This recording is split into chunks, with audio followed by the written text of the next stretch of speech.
వాలిని యుద్ధానికి పిలిస్తే తార తండ్రి బయటికి వచ్చి అన్నాడు, ఎలాగో వాడు వస్తే నువ్వు బతకవు కదా, వాడు వచ్చేస్తాడు సంధ్యావందనం చేసుకుని, ఈలోగా ఈ లోకాన్ని చూడాలా, ఈ జగత్తుని, మళ్ళీ వాడు వస్తే చూడడానికి ఉండదు, చంపేస్తాడు నిన్ను అని.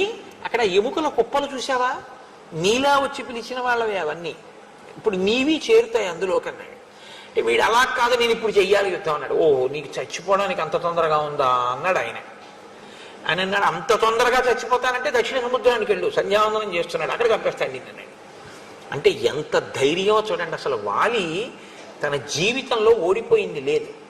వాలి జీవితంలో ఓటమి మరణం ఒకసారి రాముడి చేతిలోనే, అప్పటి వరకు వాలికి ఓటమి తెలియదు.